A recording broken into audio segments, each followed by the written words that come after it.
I'm scared of monsters looking in the dark. Gore and more team ready to embark. Thrills and chills, we embrace them all. And what is going on, Gorehounds? Welcome to another fantastic episode of the Gore and More podcast. I am your not so mean fluff master supreme, Big Jonathan Dizzle, bringing the shit show in. However, I do not bring the shit show in alone. For with me, as always, are my beloved horror homies. Starting off with that Dark Lord of Knowledge, that Chad Daddy, all the way down from the Chattahoochee, Mr. Chad Chrisman. Konnichiwa, bitches. Oh, and we have that delicious Meat Mountain, but you also know him as that killing machine, Mr. Bobby Amone. Good evening, fuckers. It is Monday, November 11th. Hell yeah. Happy Veterans Day. Happy Veterans Day. Thank you for your service to all of our past and current veterans. Absolutely. Pour one out for you, and have a nice cold one. That being said, we are here to discuss the original the original beast himself, I should say. 1954's Godzilla, also known as Gojira. Gojira. I hope I'm saying that correctly. I've heard it pronounced a few different ways, and I apologize if I butcher that. I'm probably going to be butchering a lot of names tonight, so we apologize for that right in advance. It's going to be about 3 times the apologizing before and after, but yeah, it's going to be oh shit. We should have watched a Matthew Broderick Godzilla and just told everyone we were reviewing this one. It confused the hell out of them. Oh, that would have been. You know, I actually think it was last time I was at Monster Mania. It was on, and I ended up watching it. And boy, does that movie not fucking like. I'm not saying it held up by any means, anyways.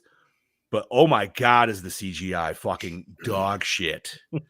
Holy cow, yeah. Dude in the stadium with all the little baby Godzillas. Oh my god, it is just atrocious. I think that's the only Godzilla movie that I can say never rewatched. I saw it when it came out. I've rewatched it a million times over. I actually haven't. It's a terrible guilty pleasure. I'm not even gonna fucking lie. It really is. But for some reason, I still enjoy. I enjoy the opening of it. Like I enjoy like the first half. You know what I mean? In the second half, I'm like, I don't give a shit. Like it would have been a good movie if they just didn't call it Godzilla. Yeah, I'm surprised they almost didn't just go with the '90s weird like how they shortened everything, so they just called it Zilla, which ended up being they ended up doing that anyway. But that's cool, whatever. But no, we're not talking about that fucking piece of shit. We are talking about the OG one that set it all up for, God, what are we, 50 plus films, dude? Maybe not that many. Not quite that many. We gotta be getting about close. 40-ish. 40-ish. Is that including all universes? I'm assuming. Yes. Okay, cool. But still, I think he's got more than Bond, if I'm not mistaken. Well, yeah. But all right, and this is a Chad Daddy pick, if I believe so. Correct? Mm-hmm. Okay, cool. So before we discuss the movie, as we always do, we're going to talk about what we maybe did in the past weekend, or maybe what we didn't, or who the fuck knows? I don't know. We skipped it last week because we had a full roster. We are missing our beloved Scuba Steve. He's blind. Yeah. He has pupils dilated, so he can't see much right now. Everything's all blurry. I was going to say, the dude's looking like Doc Brown from fucking 2015 Future style with his sweet fucking shades. He tugged it a little too much. I hope his eyes are doing okay. What's up, Rich? Welcome, sir. Thank you for joining us, brother. But let me pull in variant Scoobs, seeing we don't have our legitimate Scubas here, and he can kick this shit off correctly. Scuba, if you could, please. Ladies and gentlemen, it is now time for your Yeah, thank you, Scuba Steve. Let me get you out of there. All righty. Fucking A. Chad Daddy, how the hell you been, brother? Oh, not too bad. Just another, usual week at work. Just same shit, different day there. Friday, had to get a little bit of blood work done Friday for my next checkup. It's all routine. Nothing big going on there. Oh shit, what else did I do? Friday.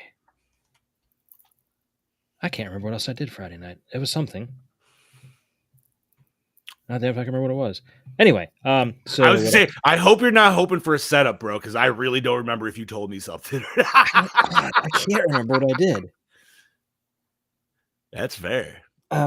Yeah. So Saturday, we took the kids to bowling like always. Came home, did a little cleaning up. The in-laws took us out to dinner at a pizza place up the road, which is always really good.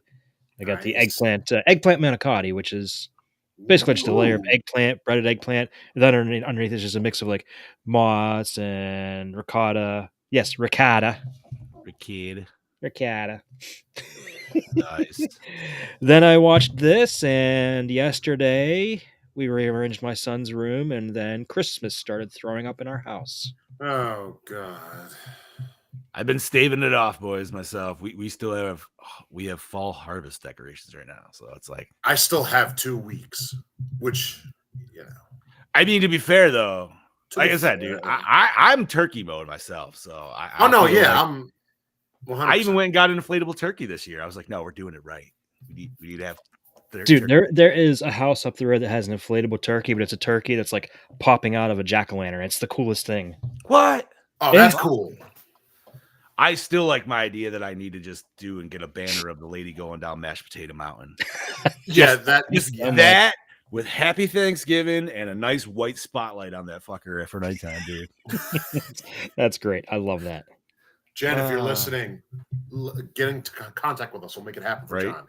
Do I personalize it like straight up Happy Thanksgiving from the Dransacks, dude? Just like Yes. Why not? Yes. But anyways, back to you, Chad Day. Sorry. But yeah, that's about all I did. It was a pretty relaxed weekend. So, Nice. Bobby, how about you, buddy?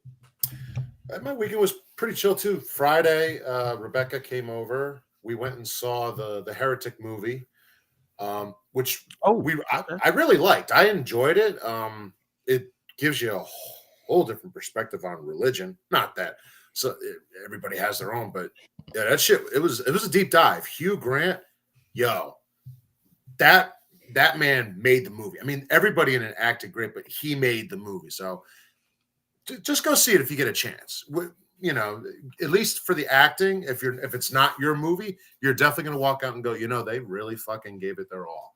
I enjoyed it. She enjoyed it. So it was really good. Saturday was a chill day for the most part. And then we went to New York City for our friend's birthday, but there's a little bit of a travel issue, actually several. Uh-oh. So we get to the train station by my house. The train is at 3:55. We got there about 10 minutes early. There's no parking spots. Bum, bum, bum. I drove around for the 10 minutes trying to find a parking spot. I went up and down the streets. They made it permit parking only, so you can't park on the streets because people from the train station will park on the streets, and they don't want that. What? So we missed the first train. Finally, someone left. We got on the 4:35 train. All right, no big deal. Get to the city, meet up with our friends. We get in an Uber. Motherfucker took the wrong way and took us across the Lincoln Tunnel back to Jersey, back to New York City to go uptown. We got to the party almost 2 hours late. Why would he fucking do that? He thought the GPS said make a right, and I saw the sign for Lincoln Tunnel. I'm like, is there a way? I hope you didn't get charged for that shit, dude, because I'd bet. Oh no, they tried to. But then they said no, we're not charged. They were going to charge us $135. The original fare was $43. I thought I was going to have to call them Sunday morning. No, we got an email saying, no, you're only getting charged the normal fee. You're not getting charged for that, and the driver will take care of that. So I wonder. I mean, dude, I almost got to imagine that they're tracking their GPS when they're driving too, right? Like at a certain point. Yeah, that's how they knew. They needed to just review what we said to them first. But I was like, if they don't, I'm calling them. If they don't give it to us, I promise I'll be an annoying asshole for however many days I have to be. We're not paying. Right. They're looking at it, they're like, why this dude tack on an extra 15-mile fucking drive through the city? Like, but doesn't end there. Going home, we're on the train. We got there at the right time. all of a sudden we're at a station for a little longer than normal. Cut that part short. A 16-year-old kid, 16, was drunk, punched the conductor in the face. We had to wait for the police to show up, take him off the train. Classy. Bro, like the day of traveling in New York, we've never had it like that. I'm like, well, at least we're not going for a little while, so get past all this fucking shit. Yeah, it was fun for her birthday and everything, but it was just like, oh. So we got home at like 2 o'clock in the morning, 2:30, and we were supposed to be home at like 1 o'clock, and it's like, oh fuck. But we had a good time nonetheless. And then Sunday, I had family and friends over for some football, had some good food, chilled out, all the 9 yards. And today I worked and I watched this movie, which I hadn't watched in a while. So it was like going down memory lane for me.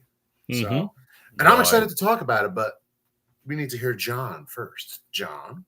Well, let's see. I didn't really do anything exciting this weekend because it was kind of a colder weekend. So built some shelves for my fucking shed, dude. I played a lot of fucking Call of Duty and some Fortnite this weekend, dude, which kind of felt good.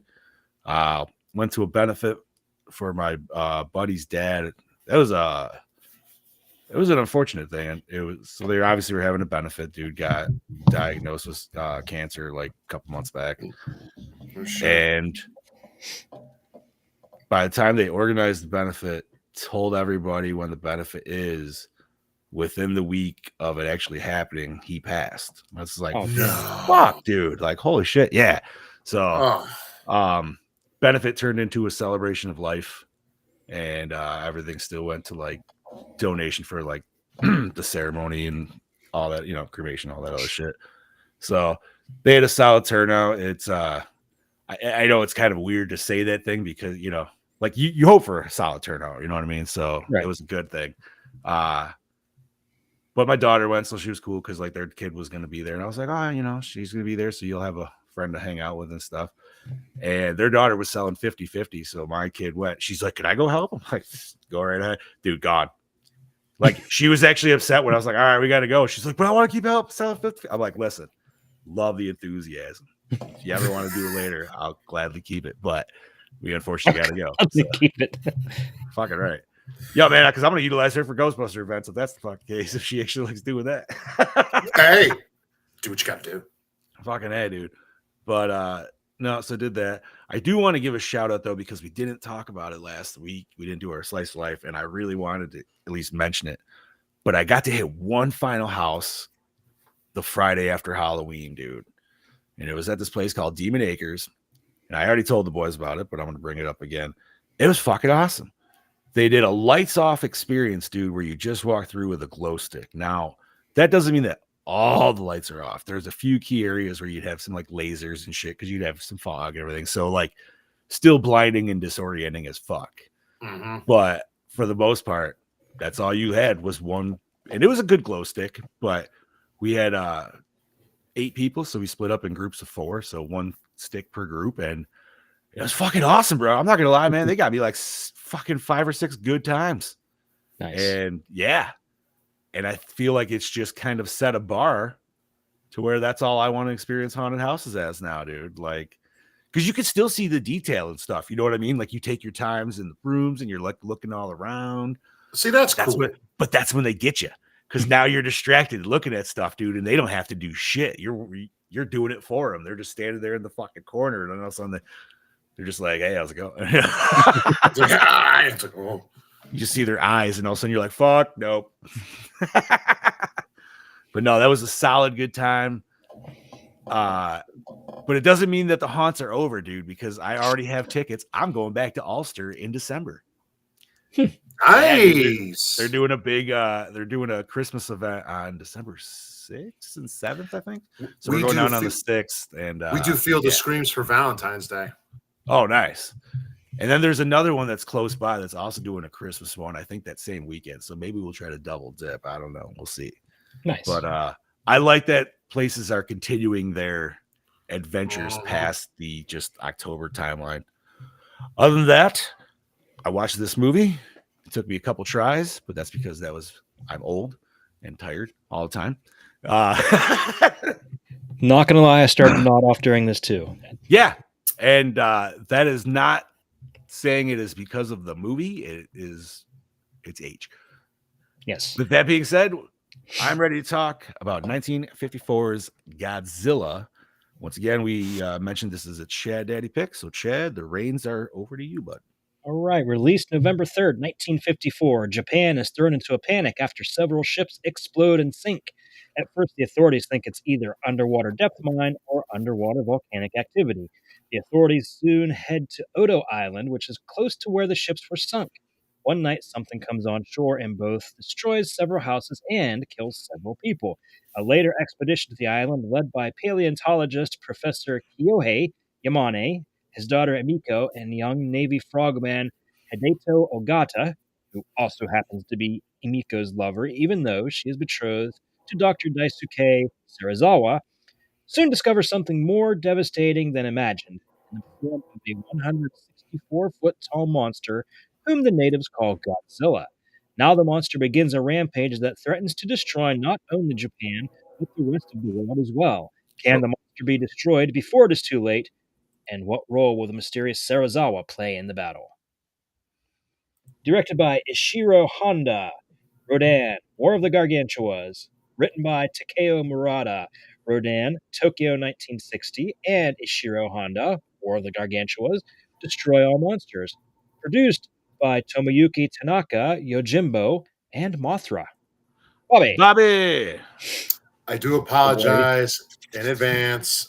That's Starring Akira Takarada, Mothra versus Godzilla. King Kong escapes as Hideto Ogata. It's close enough. Momoko Kochi, the Mysterians, A Rainbow Plays in My Heart as Emiko Yamane. Akihiko Hirata. That's as good as you're going to get. Sanjuro Ultraman as Dr. Daisuke Serizawa.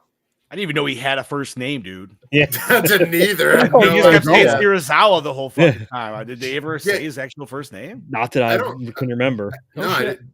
I think Maybe they in just one said- scene. Probably. Okay. Takashi Shimura, Rashomun, Seven Samara. Oh my God, I can't talk tonight now. Steven Samurai. Shut up. As Dr. Steven Samurai. Kyohei. Shut up. Kyohei Yamane. Yamane. Fuyuki. Murakami. The Mysterians. Battle in Outer Space. As Dr. Tanabe. Sachio. Sachio. Sachio. Saki. There we go. The Hidden Fortress. Yojimbo. I'm going to say it just like that. Yeah, that's right. Wait, is that all one title? The Hidden No. Fortress Yojimbo? Oh, okay. Sorry. As Hagawa. God, give me a second. Hagiwara. Hagiwara. That's what I'm trying to get. Is like, where did the I come in?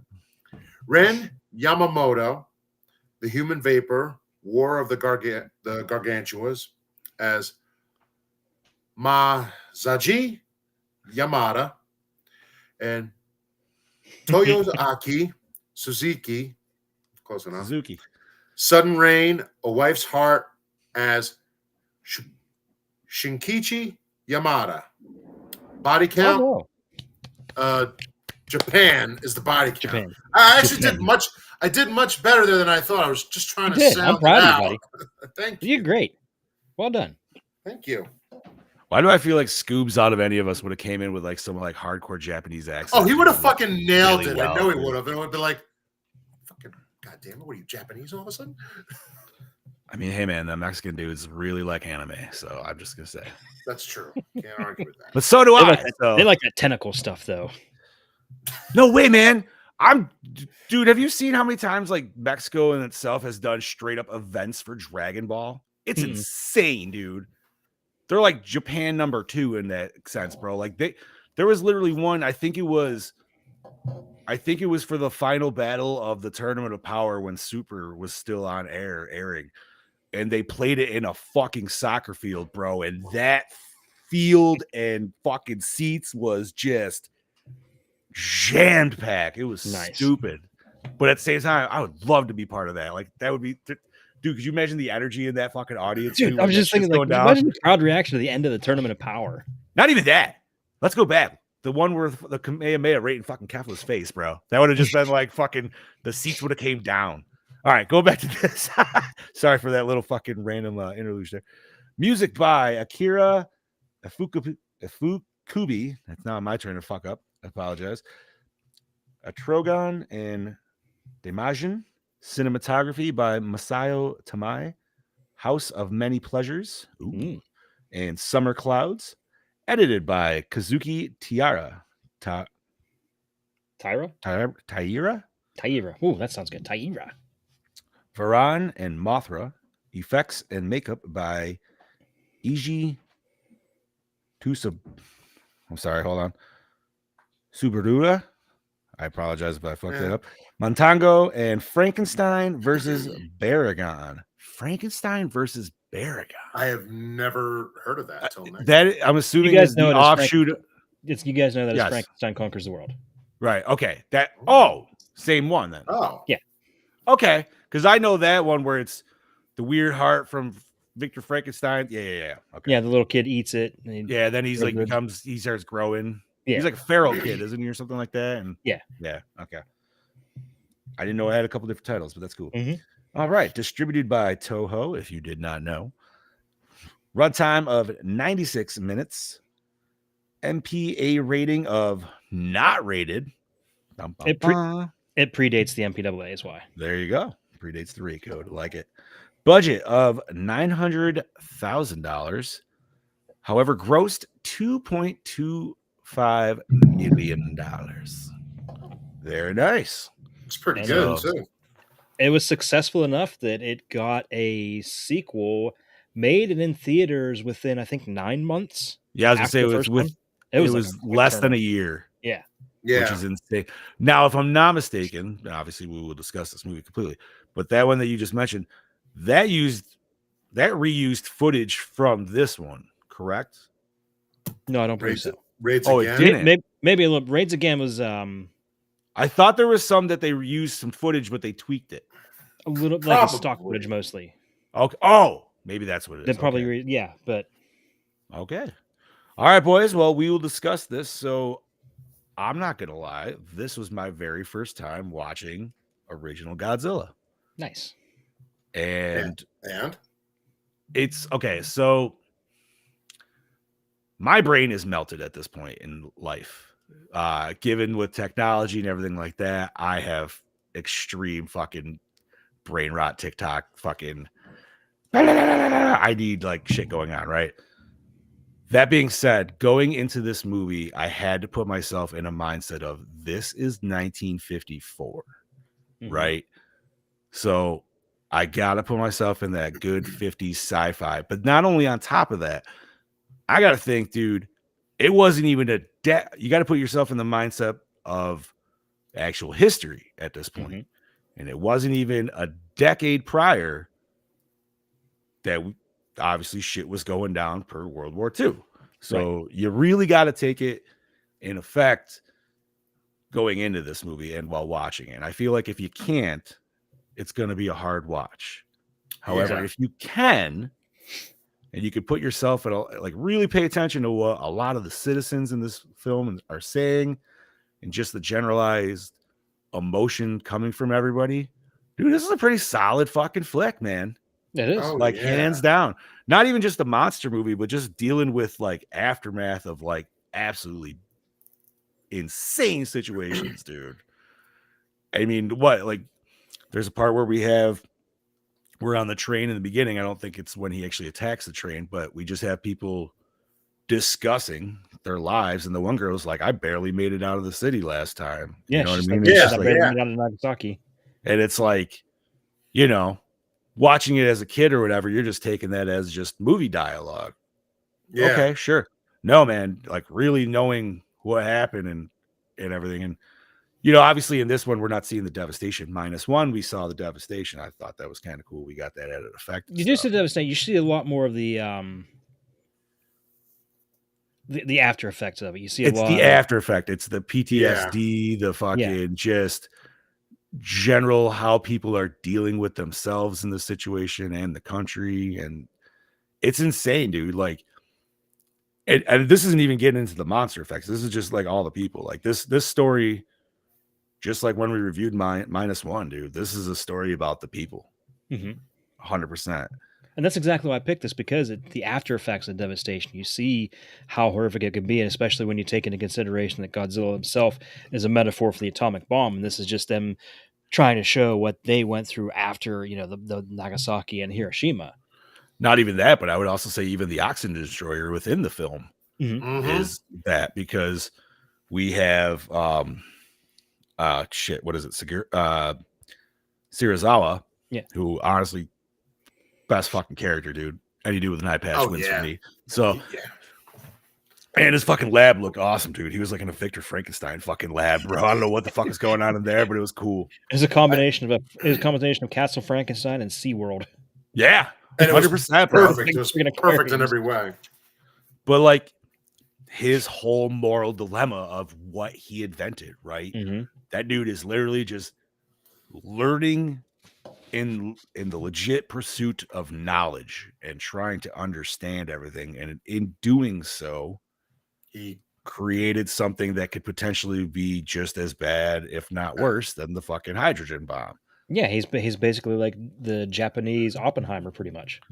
100%, right? Like that's the whole thing. Like, I mean, not his very brief history, but obviously, like, we didn't achieve to go out to make a bomb like that. That was not the original investment for going into that. You know what I mean? No. It was, Yeah. Can we split an atom? Yes, we can. Okay, cool. Now what we can do with it. And just to see that dude's going back, just to seeing the doc's like turmoil with just dealing with it. Like, you know what I mean? Like, he knows that this could do what everybody needs it to do, but by doing that, you also now make it public knowledge. So, and then when people see what it can do, they want to weaponize it for themselves. Correct. And then they're like, well, if this does this here, what can you do this in, wartime situations? Imagine if something like that legitimately existed. Who knows? It probably does. That early on after World War II probably would have caused a whole nother problem, whether it be a decade later or several later. What's up, Brody? Hello, and Molly. How are you? Brody, Molly. But no, man, it's a solid film. Oh yeah. It's there are definitely some moments where I feel like maybe it could be trimmed a little bit. However, I say that, but I almost feel like it shouldn't be, because this was a different era of filmmaking and entirely too, right? And once again, you got to kind of take that with the times. Right. We're not reviewing -1 that just came out last year with fucking insane effects, and people's acting chops have gotten so much better over the last fucking 70 years. And exactly. Yeah, you know what I mean? Sure, some of the acting in this might have been a little cheesy, a little hammy, but I feel for the most part it was pretty solid. You know what I mean? Like, I feel like it's not as bad as what most people think for Godzilla movies, which would be like because 70s Godzilla movies. They think of like Godzilla versus Megalon with like really shitty effect. Like Godzilla looks cheesy, the dubbing's terrible. No, this was the first one, so this kind of set the mold and set the standard for what was to come after. And I don't think they even planned on this to be like this huge franchise when it first came out. No, not in the terms of how it became. Exactly. I'm sorry. Go ahead, Bob. No, what I was just going to say is I grew up with Godzilla, as we all did. Like, so this was just a trip down memory lane. But now watching this now as an adult, they totally didn't plan on it being a franchise. There's many things I love this movie, the movie itself, but it had such a concrete ending where now 50 plus years of Godzilla, we know eventually there's going to be some point Godzilla's back. Like, imagine a time where that's not a thing thought of. I don't. It just it brought me back to that a little bit. It's like, there could have been a time where this could have been the only movie we ever saw of him. Mm-hmm. I mean, yes and no, though, because even this movie, like, okay, it wasn't necessarily intended, right? But let's go back to where they were having the discussion on, what the hell was it? It was like that crustacean from the Jurassic era. And they were talking about how they like found sand on it and blah, blah, blah. Just with that discussion and theory alone, anything else possibly could also be affected by that H-bomb alongside with Godzilla. At least that's how I would look at it or take it. Right. Now, once again, like Chad said, this probably was not made with actual any intentions of other sequels and other things down the road. It was, we're going to make a piece not only discussing about like what we're dealing with, but government and everything else. And it's just a very political timepiece for sure. Yes, it was. Now, let's get to the cheesy stuff too, because obviously there is still a little cheesy stuff, and that's fine. It goes with the times, but I love the model stuff, dude. It cracks me up. Sometimes that's the unfortunate side of it is sometimes that shit will take me right out of it. Not all the time, but case in particular is like when the firefighters were going down the road, and then it would go to a toy fire truck, dude, with like little action figure dudes on the side, and then that was bad. That was bad. Oh god, because it even shows it like wrecking. Yeah. Right. And, like the And figures it's are like just, still hanging on there. And it's just I'm not saying it doesn't have charm. It does, but it's fucking still hilarious as hell, dude. Like, it is. Because you're supposed to be watching this devastating moment, but you're just like, I mean, to us, yeah, something like that's cheesy and funny, but to audiences back then, it was probably convincing enough. And you know what? And I yeah. wish I could truly and honestly put myself in that viewing sense. You know what I mean? Yes. Like, it's so hard to. Because it's no, like you were saying, no, I'm right there with you, because like sometimes when we review the movies that are older, I know some, it's a little boring, a little that. I'm like, and I know in our heads, we're like, at a different time, this was considered scary as shit to someone. And we don't know that because we weren't there. We know it now, but we've seen a lot of shit. We've been desensitized. So it's that too. So it all comes in and plays with our minds. But yeah, one time this was probably considered like, that's fucking scary. Well, absolutely, because when this came out, this started back then. Nobody even thought of, what if there's a monster the size of a fucking building out there roaming around? What kind of destruction could this thing do? I mean, we had King Kong. You had King Kong. That was a little different. Right. But not as big, obviously. Not as big. No. And like King Kong just, he didn't really destroy much. He just, climbed the fucking Empire State Building. He just wanted a lady friend. He did. He wanted a lady. Well, although I will say, not to give credit to King Kong, OG King Kong, the motherfucker ate a lot of people in that original movie. He did. Like, it's crazy how many people he eats in that movie. All I could think it was King. All I could think it was King Homer, though. And how many people he ate. I mean, that's not even that far off from the actual movie in itself, dude. Because I swear to God, it was like every 5 minutes, dude, with Kong, he's just like, yeah, just shoves him like in. Homer. It's like two bites. Which is funny when you think about it, because he's based on a gorilla, and gorillas are vegetarians. Yeah, but I mean, at that size, they're like, people are like bugs, so they might eat bugs. So, but to go on Chad's point, cut it out. Come on, quit eating me. It's true. At that point, nobody thought of a monster that big, let alone a radioactive one, which at the time, that was such a taboo subject, probably. Oh, yeah. Not only that, I got to say, once again, never have watching this, I didn't realize how much we actually dipped into the fact that he was fully radioactive just walking around. And you know what I mean? Like, I'm not gonna lie to you. When I was a kid, I came into the 70s ones, right? So he was more like superhero bullshit at that fucking time. They never really fucking touched ever on that shit in those. No, you really only get it in this one. in the Return of Godzilla, and I think it's mentioned in Godzilla versus Biollante, and that's about it as far as Godzilla being like literally radioactive. Where if you're And- too close to him, you're gonna get radiation poisoning. Yeah, and then Destroyer. Well, that's where his whole body is. It's going to be one big Well, ball. yeah, but it's a nuclear reactor getting ready to melt down. Which yeah, spoiler What- alert, it did. Is that which is the one? Is it Destroyer or is it Biollante? The one that like the oxygen destroyer comes back into play. Destroyer. That's It's Destroyer. called Okay. Destroyer. Yeah. I apologize. Like I said, I am not up to date on the guy. It's Dude, why did we not have fucking Cameron on this episode? this little motherfucker right here. There we go. Why easily did we not worse. have Miller on here? Jesus Christ, we are fucking. I thought about that, but he already reviewed this with comics and kaijus. I didn't know if he wanted to retread the same old or not. Yeah, but he could have been one of those dudes that just spit out some random info that we would have never. You know what I mean? Like he would have been some deep dive, but who knows? I'm telling you, we need to sit down now that we're part of our own little group. We're away from Project Louder. We need to sit and have a discussion of possibly bringing that back. Minus the Okay. comics part. The comics isn't necessary. We Kaijus, listen, man, we want to yes. start expanding and making our own little network thing. I do. I'm fine with that.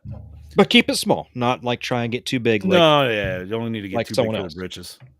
All right. So that being said, man, like the rubber suit looked pretty solid. There was parts that you could tell it was like first design suit because it was just a little like bulky floppy. and yeah. floppy Oh, or yeah. something. Like the skin just rippled a little funny.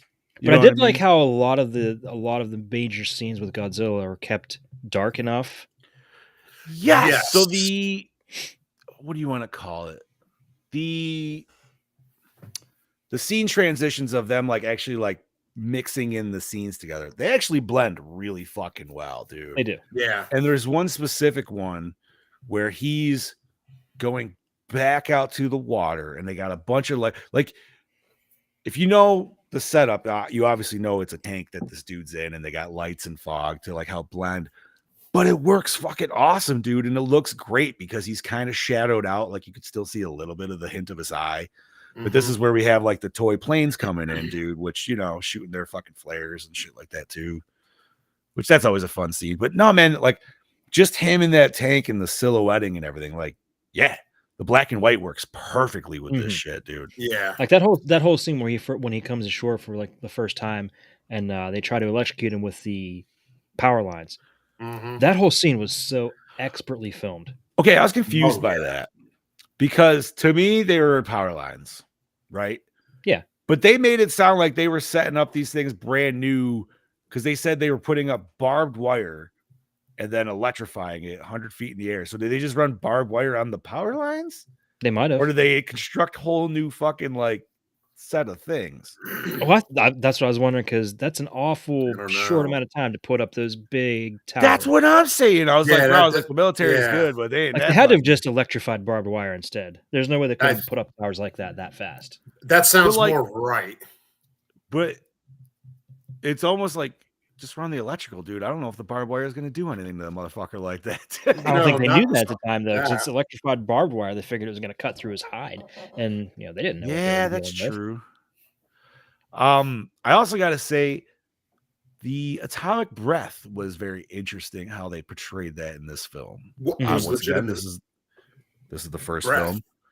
breath. Yeah, like it was like the first scene where you really see it, dude. It almost looks like he's freezing shit Mhm. when he's hitting Yeah. the It looks like power a- lines. It looks like a fire extinguisher or something. Yeah, little bit, dude. But then And they're obviously they're corroding and melting, so it's like okay, it is extreme heat. But then we get stuff that actually catches fire from it yeah. after the fact. So Oh, dude, like the whole city was in flames from it.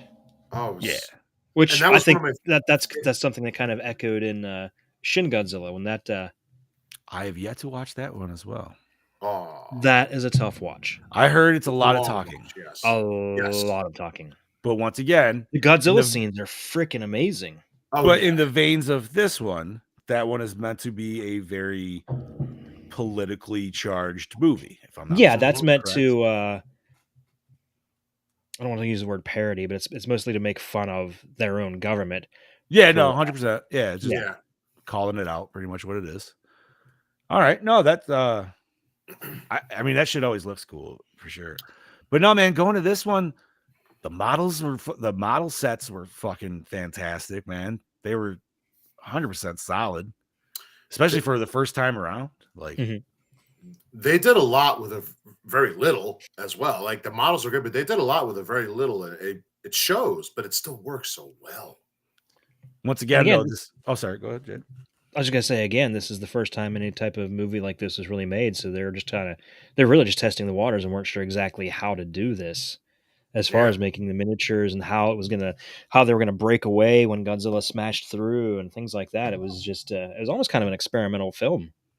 I heard they Yeah. had to actually they did play with the model breakage and stuff Mhm. like that at certain points, right? Because structurally it wasn't breaking how they wanted it to, like an actual like building would theoretically blow Crumble. up or anything like that. Yeah, and there was originally because of Godzilla's weight, they originally wanted the concrete to give way under him as he's walking through. And this is in my notes Oh, too. But unfortunately, the actor in the suit couldn't lift his feet up over like where the concrete would sink down, and he just kept falling, and he kept falling and injuring himself. So they finally abandoned that idea. I mean, dude was a little guy in a 200-pound rubber ass fucking suit. And that's playing not it- even an exaggeration. That is exactly how much it weighed. right. Yeah. And if you think about the distress of being in all these water tanks and under studio fucking lighting, oh, that boy must have weighed like 110 pounds fucking every day, dude. Like, holy They shit. said when he'd take his suit off, he'd pour like a literal cup of sweat out of the suit. That's Ew. and wasn't well. I think a few of the suits after wasn't this one made of tire No. rubber? No. No, I don't believe so. Interesting. I'll there's something about it in my notes. What- Yeah, what- okay. I was like, I thought one of them was. I could be I'm probably wrong. Maybe I probably am. But rubber Maybe they're- nonetheless. The first one, actually, the very first suit they made for this was made of concrete ready mix, What? Oh, and it was God. 250 pounds. Holy shit, dude. That's Imagine nuts. having to wear that. Woo. But they also made separate pieces of the suit, right? For like certain individual Yeah, filming spots. the heavier suit, the 250-pound suit, they actually eventually just cut that in half, and he just wore the bottom part, and that was for the like for any of the close-up, legs and stuff. Yeah. Yeah. And then obviously they had a top half or just what like any do with that. And then obviously the full body for the couple shots we got there. Nice. And there was also a puppet too. Oh, Like a little shit. hand Okay. puppet. Oh, Like when he okay. comes up, when you first really get a glimpse of him In the coming up water over there? the mountain, coming up over Oh. the mountain on Odo Island. That's a hand puppet. Oh yeah. Oh, interesting. All That right, was I knew the only time in the movie where I looked at it and go, that face looks just a little disproportionate, but it works. It was, and it does take you a little bit out of it because you're like, that just kind of looks really cheesy and fake, and then you get better glimpses, and it looks better. But I think it was really funny is if you notice that later on it shows like they're having like that slide presentation in front of people, and like, oh, this is actual photo taken of Godzilla on Odo Island. You look at it, it's like, pretty sure that's a painting. Yeah. Oh, that definitely was. Absolutely. No, I actually like that one scene. What was it in the courthouse there where the one politician dude stood up and he was arguing that we can't tell the general public. Like, I always like Yeah. scenes like that, right? Because that shit's legit. Because they were just like, yo, we can't tell the public because we could fuck relations up and shit like that. Obviously, they just got out of the war. So you get it. But it's like, dude, if you listen to the girl who's actually from the public, it's like, no, fuck you. You need to tell everybody because otherwise they're going to get fucked. Yes, it does. Does yes, it? it does. Yep. Mine does. No, it says Godzilla. Right here is a restream Gore More episode 315 Dark Harvest for me. Oh yeah, no, Same. it says 316. Maybe it just needs a refresh, but that's Yeah, okay. I'm not gonna worry about it then. No. Okay, yeah, If you Hey. change it and it's good for you, then it's good for everyone else. All right. that's perfect. But once again, we discussed about how this movie was also really about the people, dude, and that was who like sold it.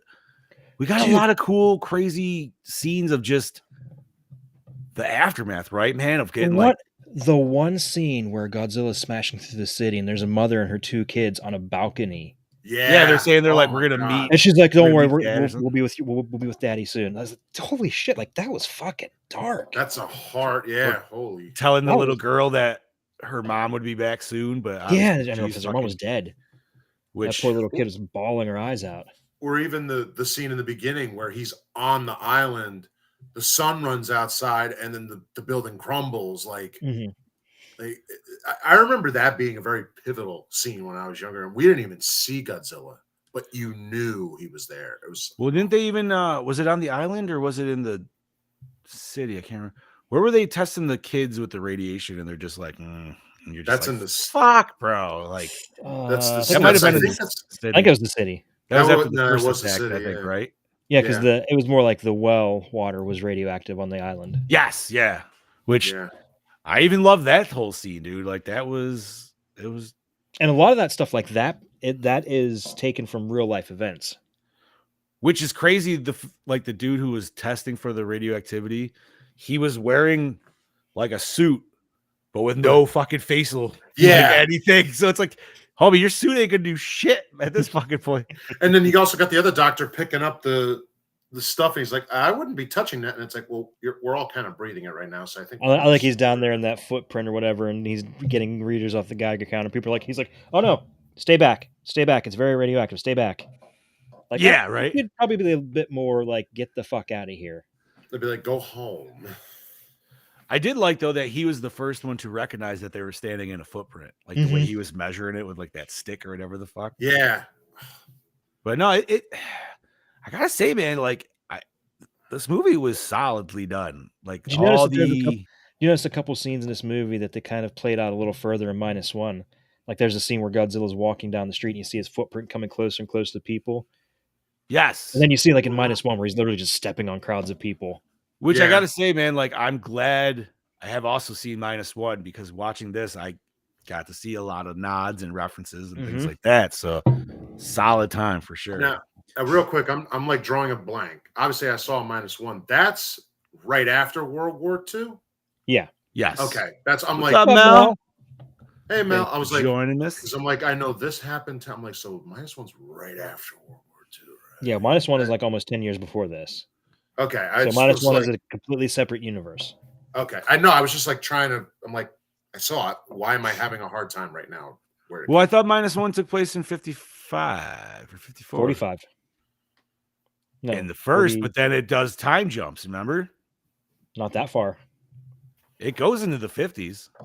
When they're cleaning up mines, they're in the 50s at that point. Hold on. Now I'll look. I swear to God. Because I thought it goes from 45 to 47 to like 51.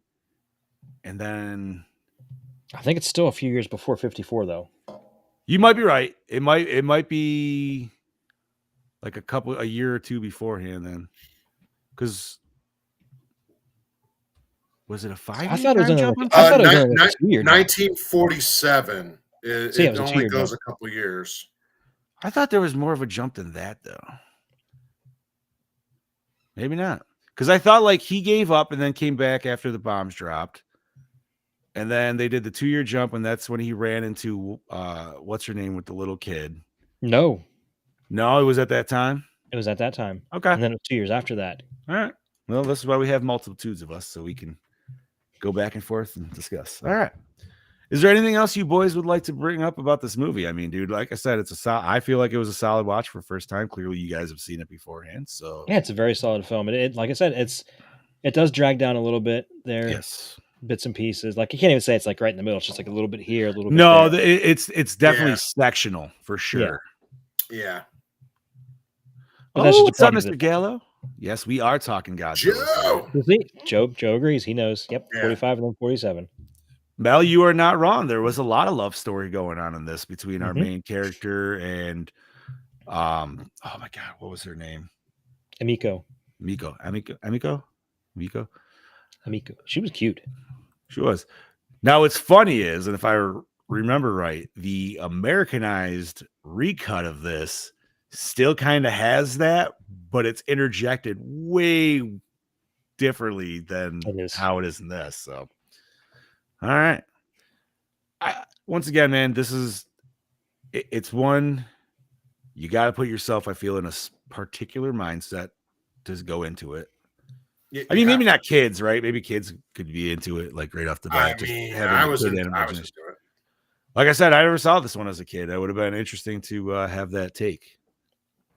But Well, this wasn't really available in the States back then until like the early 2000s. Yeah, Probably. right. 2002 or Yeah. something like that, Something which like is crazy. So any other rendition that most of us had seen prior to that was all the The American. It was King of the the- Monsters, yeah. which is just that's a weird one, man. That's a weird one, Mhm. especially because like the Americanized film cuts in it are clearly like of different film quality and things. And it's like that. different actors, but they're like shot from behind, and they're using the same dubbing actor that they use for that. So I got a kick out of that. No, it's Hey, interesting. we got a voice message from Scuba Steve. Uh-oh. Did y'all talk about how the ship from -1 and the ship that went down in this one were the same ship? Yes. Did y'all talk about that? Not I yet. wasn't watching. Did you hear it? I did hear that. So I'm assuming he's talking about the original boat there in the first. The Eco Maru and the Bingo Maru were both ships in Godzilla -1. They were, yeah. All right, solid, dude. Thank you for that, Scubas. Hope your eyes are. I'm glad he brought that doing up well. because I was going to mention that. Completely forgot. Oh no, it's solid. I mean, I honestly don't know what else to say to this film, dude. I feel like most people know what Godzilla is, and this is just the OG telling of it. And it's kind of funny that we reviewed -1 before this, though, because it's. I almost feel like we should have watched this one first, dude. I think personally, we should have, but we were just so excited. -1 finally hit. Yeah. At the And same we really time, wanted to strike when that iron was hot. at the same time, I think -1, knowing what it is and knowing that it's kind of based off the OG roots, is a good setup to going back to this. Because, like I said, dude, I was able to see like, oh shit, that similarities here and there. Mhm. So Mhm. 100%. All righty. Well, with that, I'm gonna hand it over to Chad Daddy because I'm sure we got some behind the No. scenes to hear about. Well, So wait a we minute, want to hear wait a from minute, Doppelganger whoa, Bang wait. Bang. Yeah. Holy fucking shit, dude! How could You you know why? forget the DKB, man? Because I had Cheesy Scuba uploaded and I never reloaded Brody. That is why, and I Oh, apologize. okay. Wow. No. Well, it doesn't allow me to I have know, two up, which is bullshit anymore. Yeah, that's right, Ream Stream. You heard me. All right. And yeah, so let's hear from our beloved doppelganger Kangabanger, Mr. Brody Kane. Yes. I'm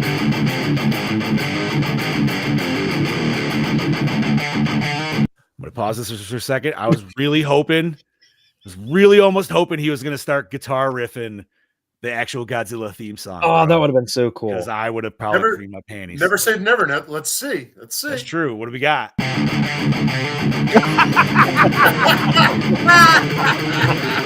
What the fuck is this? Oh my god. What was that? Off the bridge. Get ready, ladies and gentlemen, because Caney is cutting in. Snip, fucking snip, you dog cunt. Howdy, folks, it's your DKB here, back for another episode of Gore, and this week I'm here to talk to you about Godzilla. Now, my review is going to be short and sweet this week. I'm definitely not going to shit can this film for the obvious reasons of what it may be, but essentially just for me to tell you what I did and didn't like about the film, respectively. But also, I'm not going to sit here and pretend like I know everything about Godzilla. Obviously, I know the backstory of what it may be, but I don't know the whole entire lore. I haven't seen any of the other movies except for the -1, which was a fan-fucking-tastic movie. So I will say it was kind of hard to go, from that movie to this film. But I don't want to talk about that film. Just want to mainly focus on this. That really going to focus in, like I said, about the filming process of this film, and I can really appreciate with what they're able to achieve, especially in the 50s when this was made. The visual imagery of, sort of rotoscoping certain things in there. Obviously we see the man in the suit, and we can dig it for what it is, but yet it works on screen, which I can really appreciate. More so than anything as well, I really John, I put really yourself dig up the there. script. Like the script is probably the strongest thing about this whole entire film. Is that you enjoy these characters on screen, the way that they're written, the dialogue's written between each one, makes you want to care about these people, and that's a whole big thing for me personally with a kaiju film. Is like these characters trying to take down the monster. We've got to be really, immersed with these characters to really be involved with the film in itself and really care about them to, obviously take down the monster. So, because obviously at the end of the day, Godzilla's just walking around stomping shit, killing people, and that's cool and all, but yeah, you really need the main center focus of what is driving this film, and that's the characters, and they do a fantastic job throughout that with this film.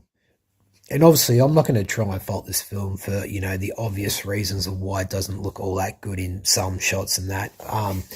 That's just what it was and what they had to utilize for that time. So yeah, another thing I've got to respect about this film is the fact that obviously they defeat the monster, but they sort of play it out much more. So in retrospect, as if this scientist has created this device to kill the monster, and yet he has to somewhat burn his evidence so it doesn't sort of get out there like an Oppenheimer thing. They're really worried and considered about the future and all that sort of shit. So I like how that was able to be incorporated into this, to restore humanity and not destroy it. And I'll also just quickly mention, the ending is a very bleak, depressing ending. I mean, yes, we defeat the monster, but the outcome of the situation is that everything is fucking destroyed, and yet we have to reassemble, get everything back on track again, which takes fucking so much time.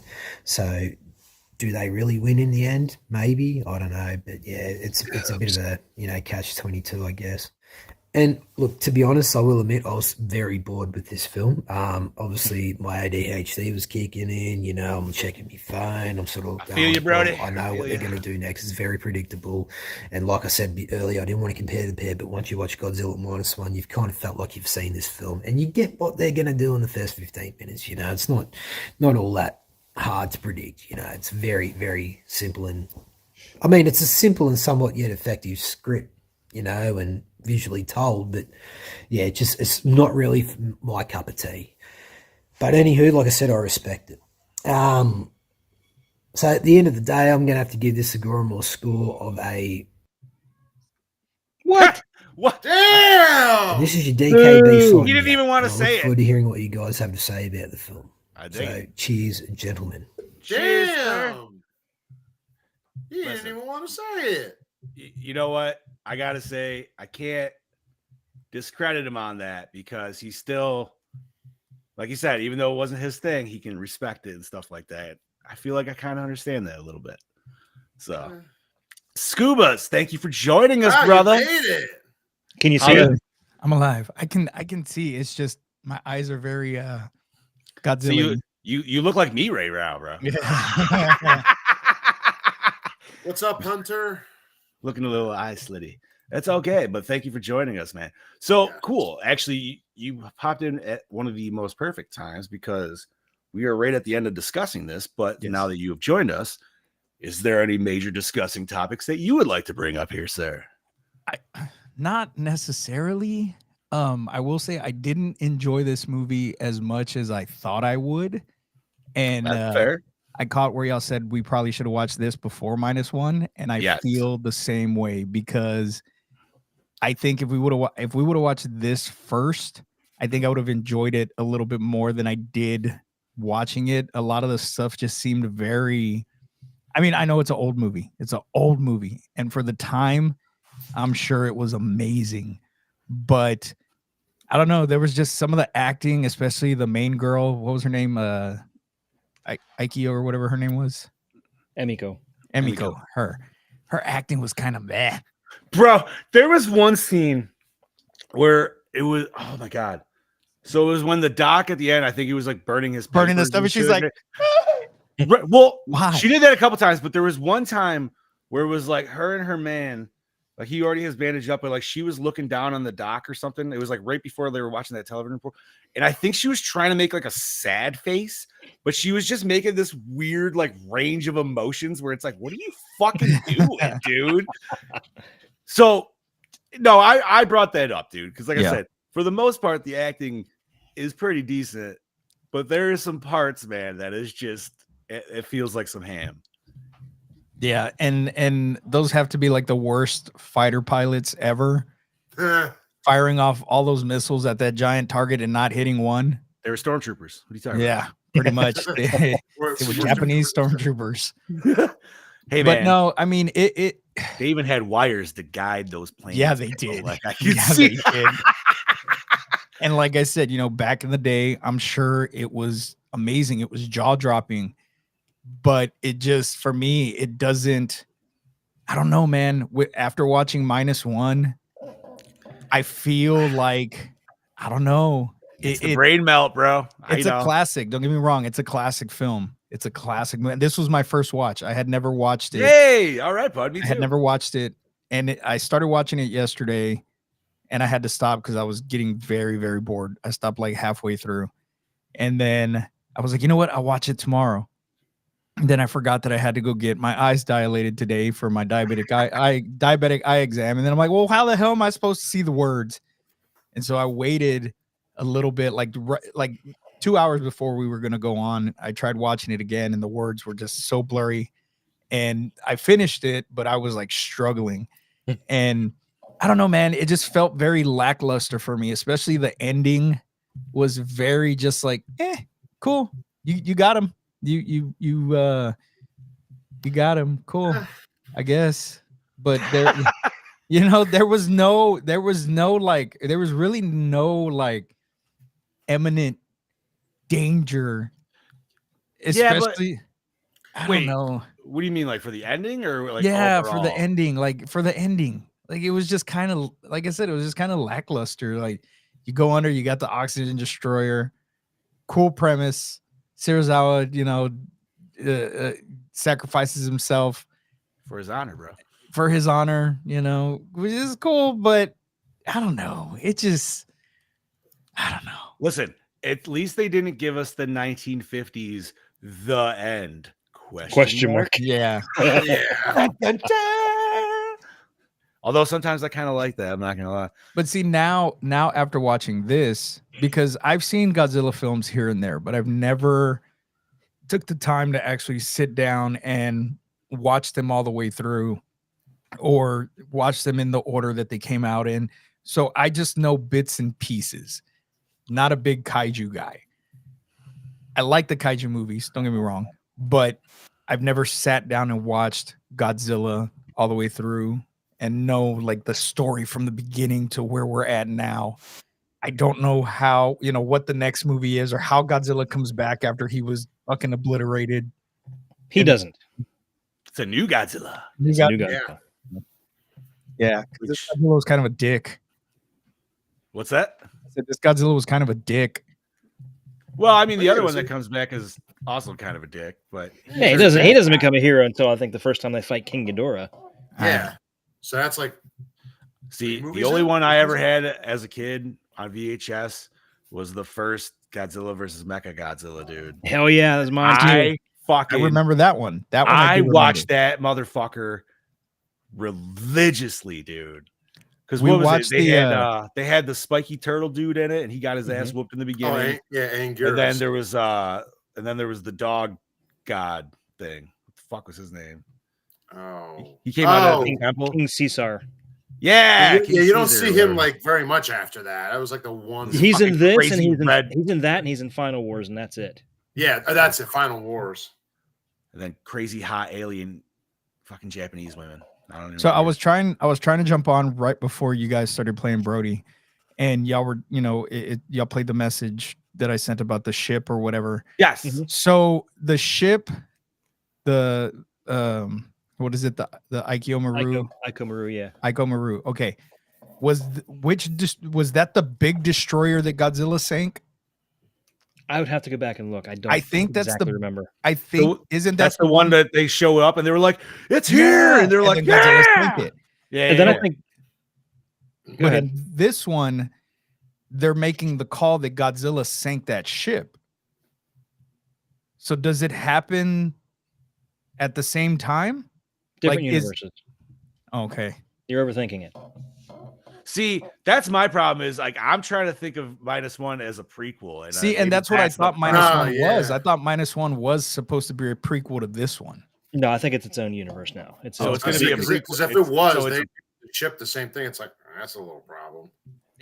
I know this is gonna sound stupid, but it's almost like it's already like making itself a prequel for its own like next one coming, which is their sequel would be the first like this one, right? Which Is that I'd how, be, like, yeah. take it? which I would be all for if they were to redo this one.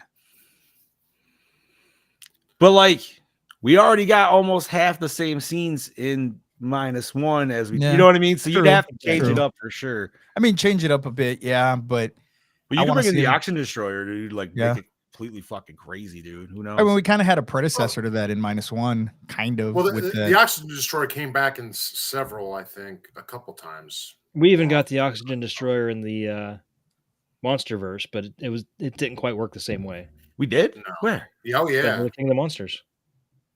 yeah. Was that in the stadium? No, that it what- was in the ocean when Godzilla was fighting King Ghidorah. Serizawa set it off, and that's what kind of almost half killed Godzilla, and that's why he had to go down into that underground city to regenerate. Yeah. Mm-hmm. I guess it's been a minute since I watched King of the Monsters, and I apologize because I do not remember that. And So, Yeah, Hunter, that's we when watched the Serizawa Japanese sacrificed sub. himself. Thomas wants to know which version we watched. We watched the Japanese sub Yeah. version. We didn't do the American version. No, OG straight up. Which Yeah, sorry, buddy. I gotta say, man, like I appreciate watching. Like I said, I'm with Scoobs. I've never watched it. Hello, Spider. Get out of here. So that's why I picked this, because this has more horror elements to it than the American version does. Well, Where you see the yeah. aftermath of the destruction. especially what would I say? Existential horror, I guess. Mhm. Mm-hmm. With Well, yeah, just- like Godzilla was brutal in this, man. Like I said, I'm used to Godzilla being the good guy. I'm used to Godzilla being the protector of the people. So seeing him, especially in this one, knowing that this is how he started off, especially that scene where he's going to the tower, and the news reporter's like, oh, he's walking this way. Oh, this is probably the end of us. Knowing that you're gonna die, there's nothing you can do. You couldn't climb down from that tower, and then Godzilla No. just kind of tower. Fine. Yeah. Literally. yo, man, if it wasn't for Godzilla, we would have never had the Dragon Sword, and that's all I'm gonna say, dude. True that. So- True that. Yeah, the American version is. We kind of talked about that, but it's Power Rangers. They literally pulled the OG Power Rangers, right? They took some cool Japanese shit, re-edited it, and redubbed it with some American dude added in with film that has nothing to do with the actual shit, and somehow makes it work. But hey, man, they made money off of it, so that's all that fucking matters. I think I said this before we got on the show. That's why I said the Return of Godzilla '84 is the better version. I think we got to review that one at one point. I've never dipped a toe in the '80s ones that I can think of. I mean, maybe I have, but Those were. The Return of Godzilla is really good. Yeah, I mean, that's where they made him like look really like badass, dude, right? Like with like the Yeah. uber fangs and shit. Yeah, And then like yeah, that they was all- that was like the early '90s toys, right? Like that was following that era. If I'm not mistaken. Yeah. Yeah. That was when they also okay. turned him back to a bad guy. They think he was brutal in this. In '84, when he was worse, and it was like, as a kid, it was like, oh, this is great. All right. But all right. Well, is there anything else you boys wanted to add? If not, I'm throwing this over to Chad Daddy, and we can hear behind the scenes. I've I got wanna a hear good what list, he's so I'll pick and choose. You can choose away, So- sir. Toho's sound department tried numerous animal roars for Godzilla, but felt they were unsuitable for an animal of such immense size. The film's music director, Akira Ifukube, came up with Godzilla's roar by rubbing a coarse, resin-coated leather glove up and down the strings of a double bass and reverberating the corded sound. Also, Godzilla's thunderous footsteps were made by beating a kettle drum with a knotted rope. I love his roar, dude. It's like one of the most So iconic good. sounds. It is. It really is. Let's see. Stop motion animation was rejected for this film because of the amount of time that it would take. Special effects director E.G. Tsuburaya sincerely wanted to use this method, but he faced the grim reality that there was not enough people in Japan with enough experience in this technique, and that Toho would never give him the time he needed due to their tight production schedules.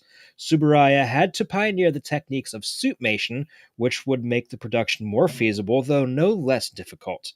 One benefit of this method was in depicting Godzilla's enormous size, since if a stop-motion puppet had been used, it would have required miniatures at a much smaller scale, resulting in less detail and destruction. The film does make use of stop-motion animation to enhance a few brief scenes in which a Godzilla crashes and Godzilla tails twitches. All right. Okay. Man, that would have been a whole different Godzilla Mhm. given stop motion Yeah. animation.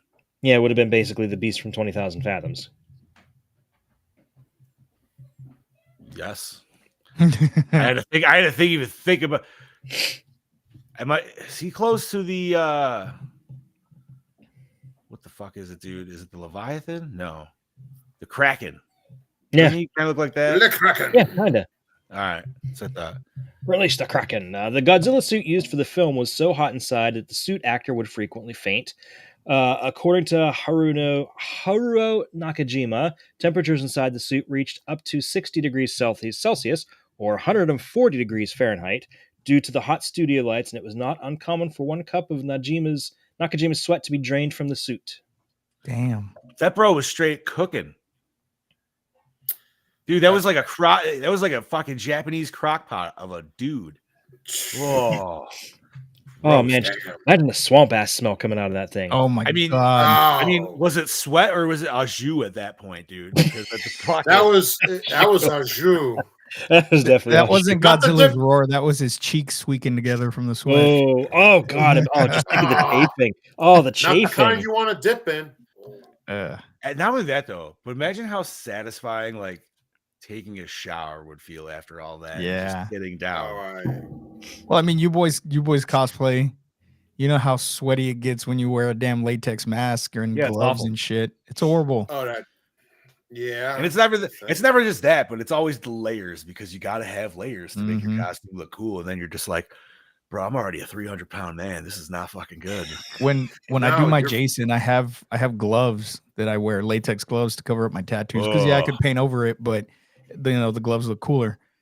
When I pull them off, I can just always pour out sweat from my gloves. You ever slap somebody with them after that? Like, I did. I slapped my buddy Ben with it. I was like, oh, it'd be so just Oh, like poor Ben. that might almost make me puke, dude. Just like if you just got hit with the full like Oh, open God, end just a slap of that, soggy dude. slap of that. Like somehow you just got completely soaked with a slap. You're like, baptized with scuba juice. I have the silicone mask It'd be now, like- and oh, that's God. just as hot. It's like that slow motion scene in a fucking Raging Bull where Gross. he gets a punch to the face. You just see like the The spit fucking fly. sweat. Oh, it's sweat. oh, I'm still laughing about the scuba juice, dude. Oh, God. Nome Patri, Filii, Spiritus Sancti. Oh, fuck. Okay, continuing on. A common misconception is that the name of Godzilla was created by its U.S. distributors. The name was actually the idea of Toho and its international sales division, who would transliterate Gojira into English as Godzilla. Toho used the title Godzilla in their 1955 English language sales catalog 1 full year before finding a U.S. distributor, and when it played briefly in Japanese American theaters in L.A., California, and New York. Producer Joseph E. Levine would purchase the rights to the film and create Transworld to distribute and release it in the U.S. under the title Godzilla King of the Monsters. So while the U.S. distributors did not create the name Godzilla, they did create the English language pronunciation of it. Toho has since been the sole owner of the name Godzilla in both languages. God damn. All right. Making that money. Director Right. Akira Kurosawa was a lifelong friend of fellow director Ishiro Honda and included this film among his all-time favorite films. I don't know if I could do that myself, but I can see where a lot of people would. So You gotta remember Kurosawa was making those great samurai films back then, so fair enough. it's like apples and oranges. All right. Okay, let's see here. Can I just say, by the way, your sign is looking awesome with what you got going on because it comes in great when it goes down super low. Okay, Yeah. it's about time you guys finally fucking noticed this because I bought a new camera 2 weeks ago. I noticed it last week, but I didn't I- say anything. I just thought maybe you found a different setting on the light or something. New camera. Nice. Usually I'm looking at too much shit to honestly pay attention, so I apologize. Well, Chad's But, always no, I- above for me, notice. so I'm always staring at his light. Whenever it looks like I'm zoning out, I'm just staring at Chad's light. well, you Yeah, know what this it thing is? has like autofocus too, so like I do this, and then everything's gonna be blurry for a second. The Nice. pulsing is what actually attracted me to it because I'm like, what is going on over there? It's like, oh, Yeah. it's Chad Andy's light. Hell yeah, dude. All right. What else you got, buddy? Cinematographer Masao Tamai had considerable influence on the film's look since he was one of Toho's top cinematographers. In a time with his work with Mikio Naruse, Tamai only accepted a job in the conditions.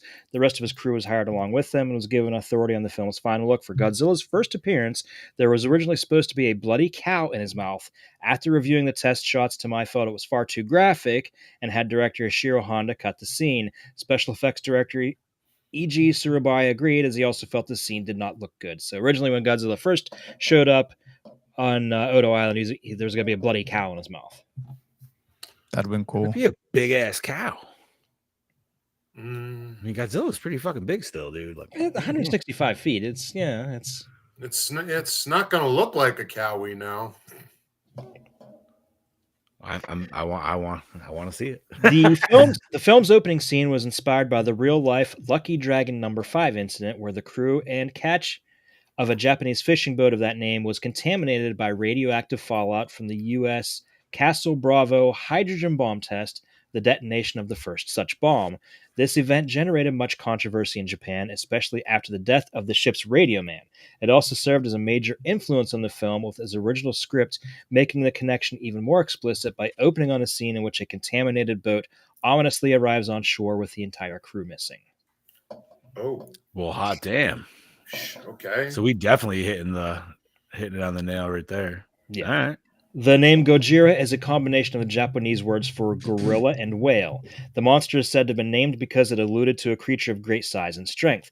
There's always been a legend that Godzilla was named after a hulking man nicknamed Gojira that worked at Toho, but this is actually untrue.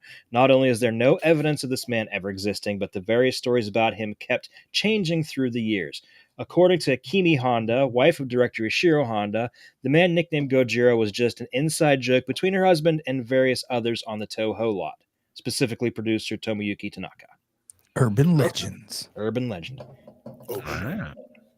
One of the original designs for Godzilla has a head shaped like a mushroom cloud. Oh, that's a hard no. I've seen it. So Look he's it got up. a dickhead? Kinda. All It's right. very bizarre looking. Can we find it on Google? Godzilla. Brody. Oh, hold on. Let me just pop this up here. What does Brody say? Call my 6'9" mate Godzilla. Ironic, he lives in China. The scenes in the film of Godzilla underwater were filmed dry for wet, with an aquarium complete with fish. Placed between the camera and suit actor Nakajima, this was combined with actual underwater footage of divers with additional dry for wet scenes of Ogata and Serizawa. So with them, to make it look like they're actually underwater, they just shoved a fucking aquarium in between the actors and a camera. It works. Nice. Yeah, it worked. Old school, dude. Old school cinematography of movies, man. Like, I don't know. There's a certain appreciation there for like how they did shit, man. I don't know. I always think it's cool as fuck. Well, like I said, man, seeing this the first time, it had to have been mind blowing. You weren't paying attention to the wires that were there. Like we Oh, do fuck that no, because dude. you know what I mean. We do know what that to look for. because Yeah. Well, yeah. look at the tech. If they were to watch a movie now that we have any movie now that had any kind of weird action sequence in it, back then their fucking minds would blow. Mm-hmm. They would be so mind blown.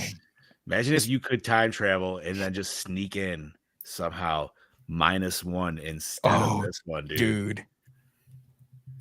I don't know if it would hit the same exactly, but yeah, the effects wise would just be like, dude, people would think it's real or something. Yeah. Dude, you know what I mean? They Like, would. Oh, yeah. Fucking He's like, A, how the bro. fuck did you do that? While it is always assumed to be made of rubber, the original Godzilla suit was, according to the suit actor, made from a ready-mixed concrete mixture due to the limited supply of latex material in post-war Japan. The original suit was nearly impossible to use, resulting in a second suit being made using a liquid plastic polymer. The second suit was the one used for filming the majority of the scenes, with the first suit being cut in half so its legs could be used in close-ups. How the Okay. fuck are they using concrete mix with this shit, dude? I want to know. Wow. I don't know, but I kind of want to go back and watch them make that suit. I just want to know, like, how they like, how does it move? It can't move fluidly unless it's like a whole different process that I just can't imagine. Unless they- there had been Unless they did it to certain spots where it bulks up, but where they probably kept it to move, they probably didn't use it. I don't know. Can't really. Man, I don't know. Maybe it's just crazy. The troops going to the coast to face Godzilla were actual Japanese self-defense force troops. They were on maneuvers when Honda shot the footage of them. I was wondering if they were real soldiers.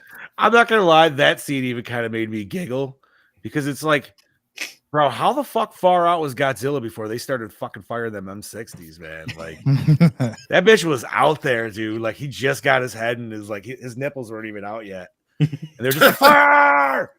Like you could even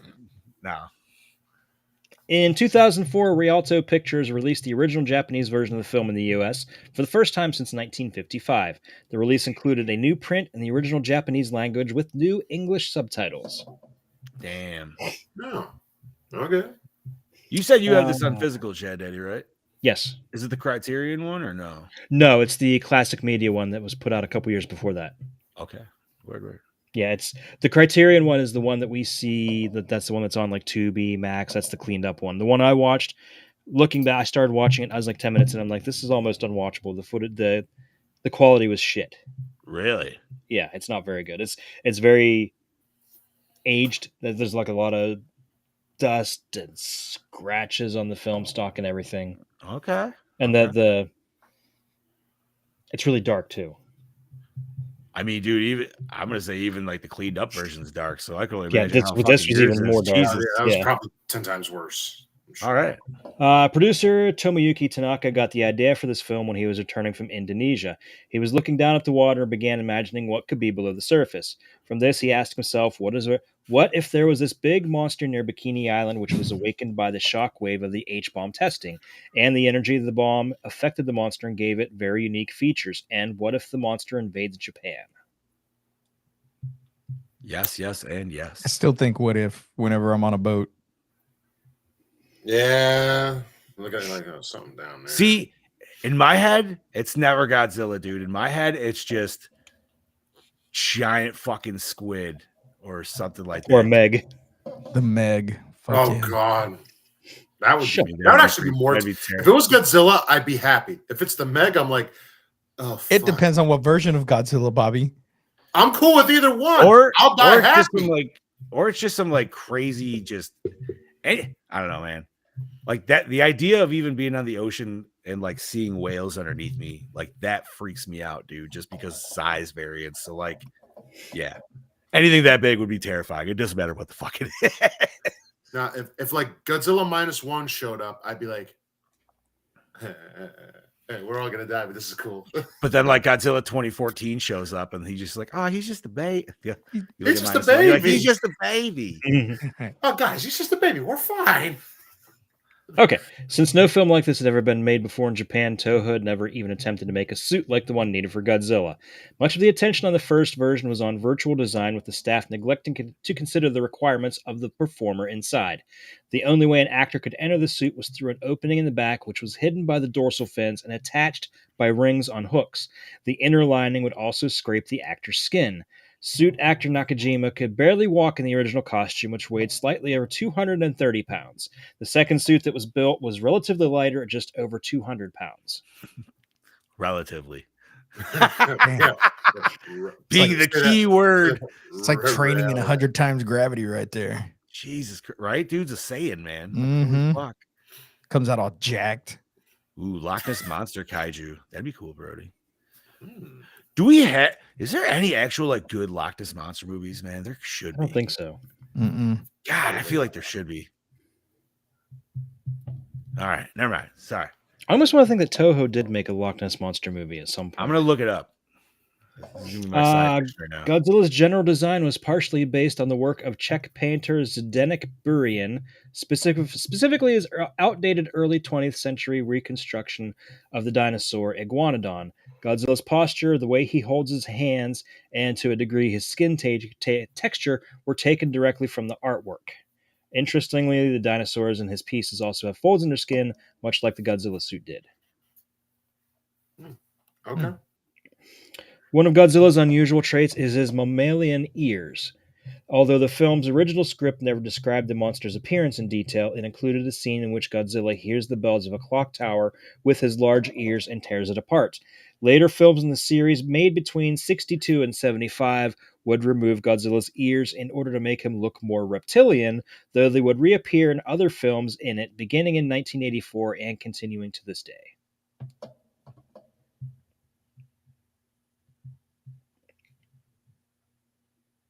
Probably the scene where I can't hear you, John. John, Yeah, you're go ahead. We muted. can't hear you. I was sorry. I was laughing about Brody's fucking line. What's a super strain? Super Australian. That's a Super Saiyan. Australian Super Saiyan.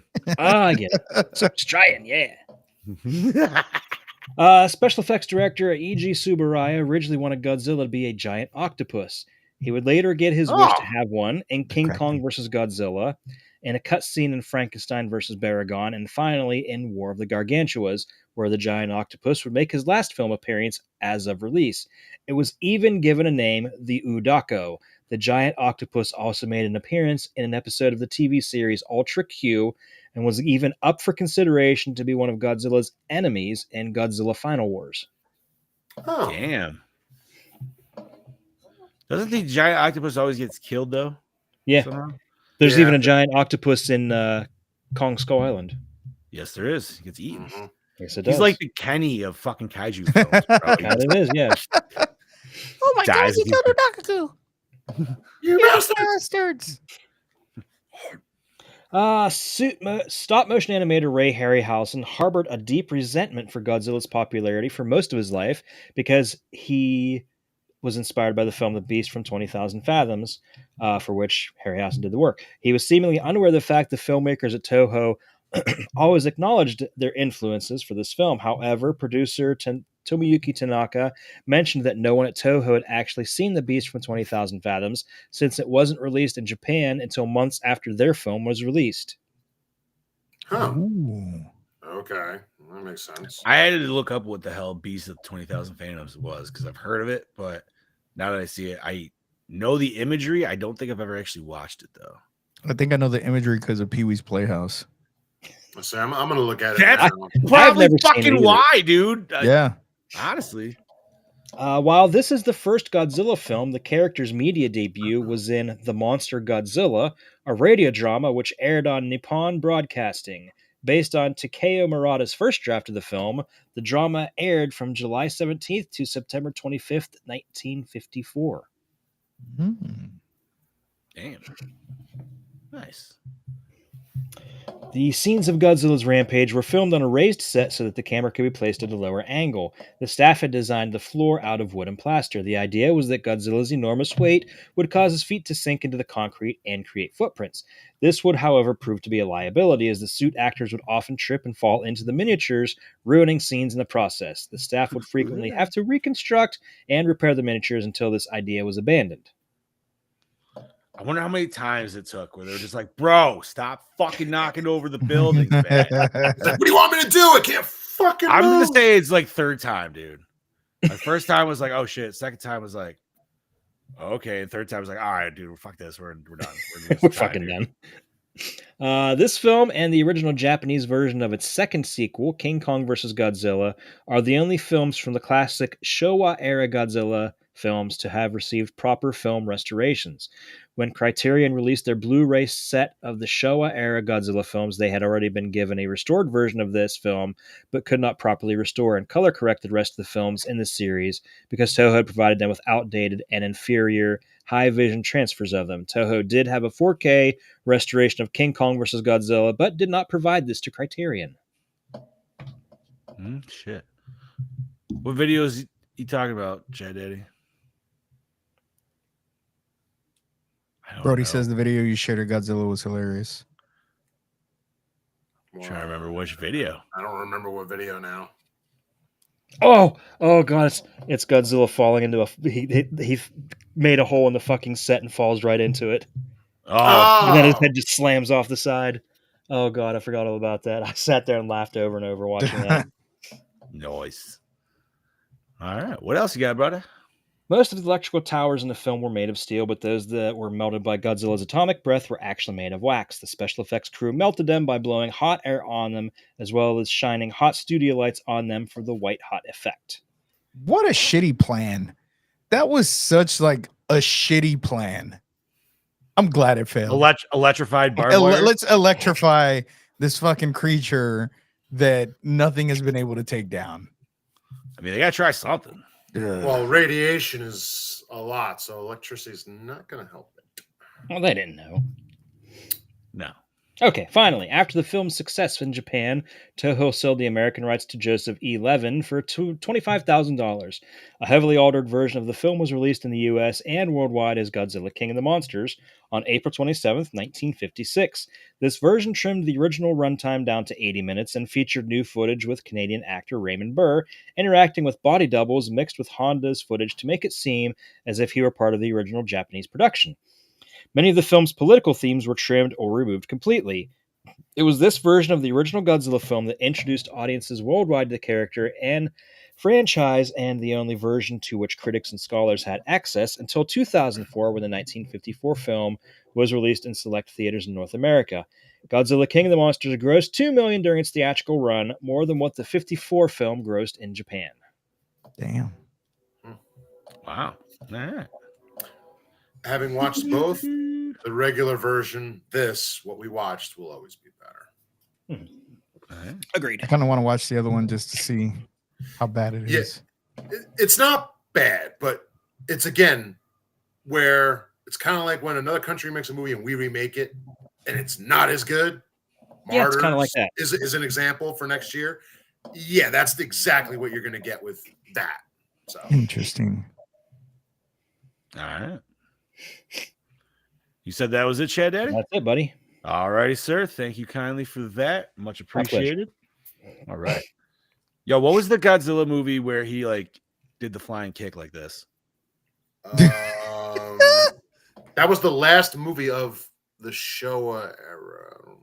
No, that wasn't Terror of Mechagodzilla. Was that the same one where I think that was Megalon. Was that the same one yes. where he like jumped up into a ball and propelled himself with his breath? No, that's a different one, I think. Oh, yeah. Yeah, that's right, folks. Godzilla can fly after a couple iterations. The Showa era gave him superpowers. He was fucking Goku, bro. Shooting Kamehamehas out. Awesome. All right.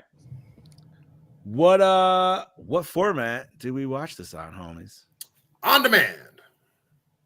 Free. I don't remember where I started watching it, but I ended it on Tubi. Okay. But I didn't start watching it on Tubi. I started watching the physical copy that I have and realized it was shit, so I finished it on Tubi as well. I watched it on Max because I didn't want to have commercials. That's what it was. I started watching it on Max, and then I finished it on Tubi. Which I gotta say, I have the commercial version of Max, so it didn't matter either way. Fair. No, I gotta say, man, though, it was. You said this was the Criterion version, right?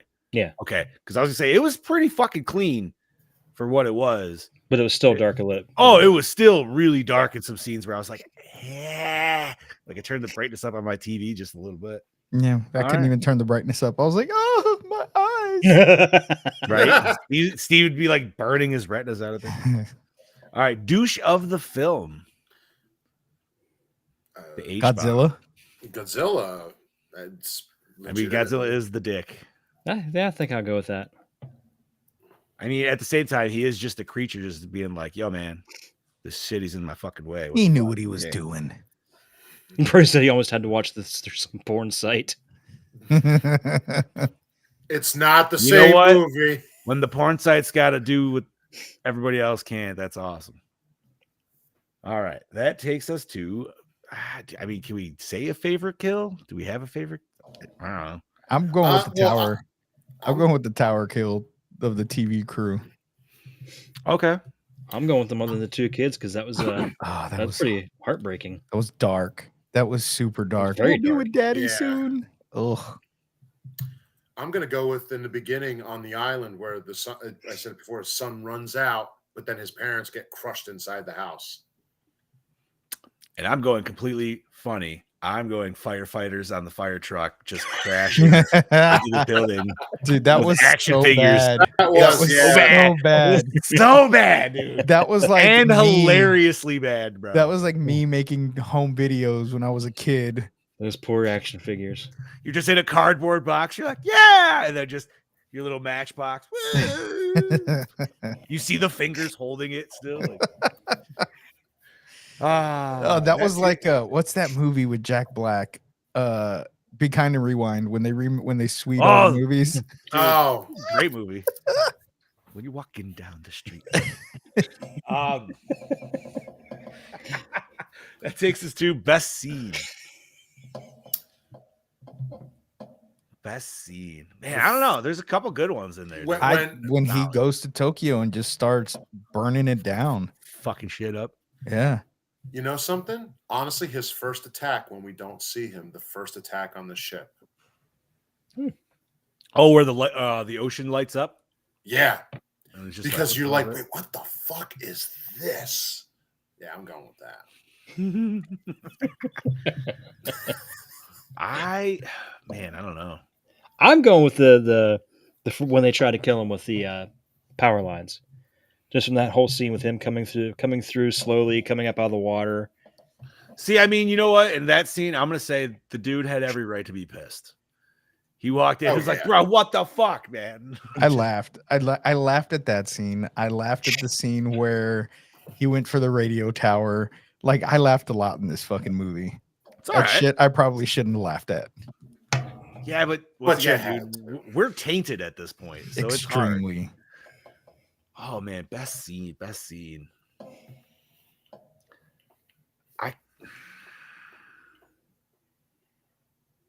I kind of like all the scenes in the Doc's laboratory, man, because that was just straight up like old school Universal fucking movies right there.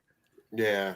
But also like the secondary scene where we get like him actually like toying with the whole notion of like what he might have to do and like kind of realizing that. So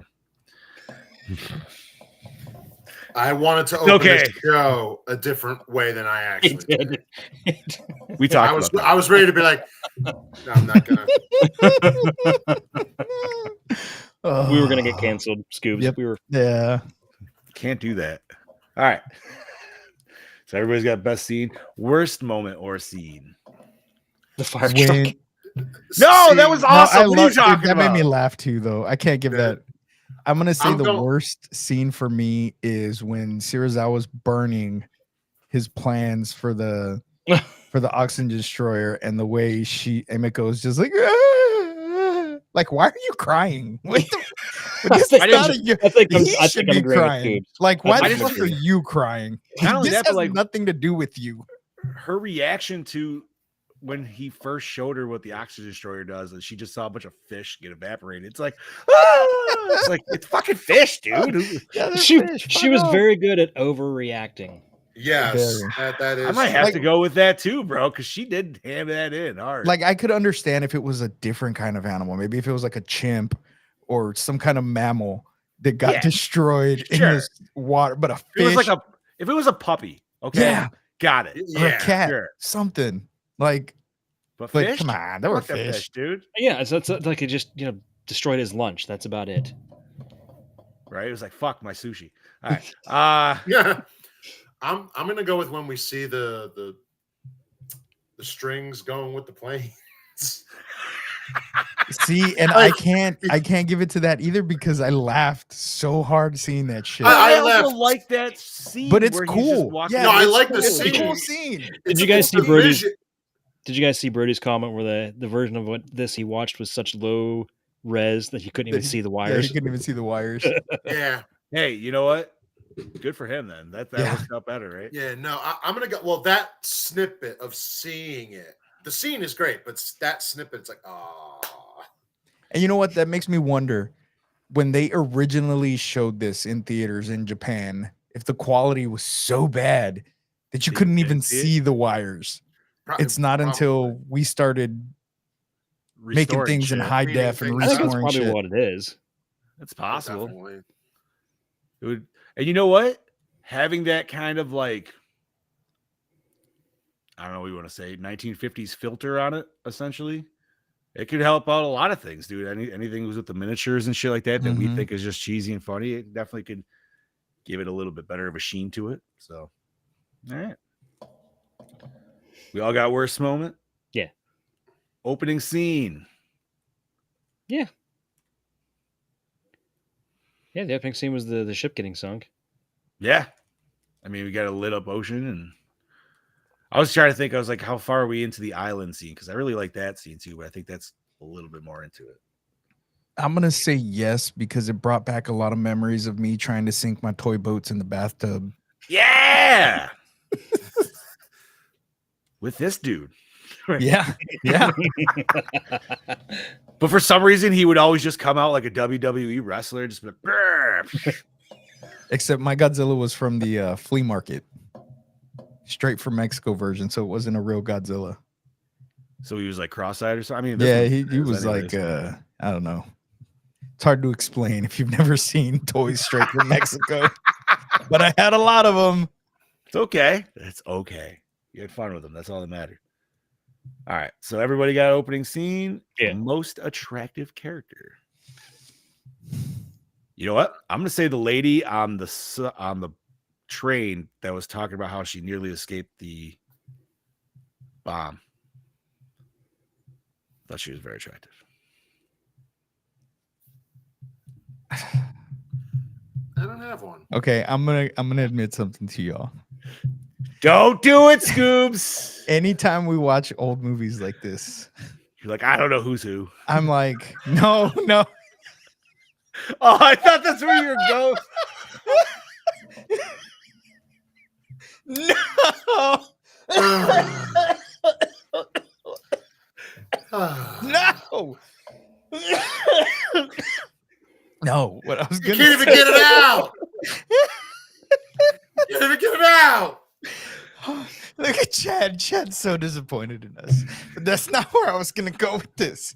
What I was gonna say is anytime we watched old movies, all I can think about is, man, they probably didn't shave their bush and they smelled really bad. Oh God.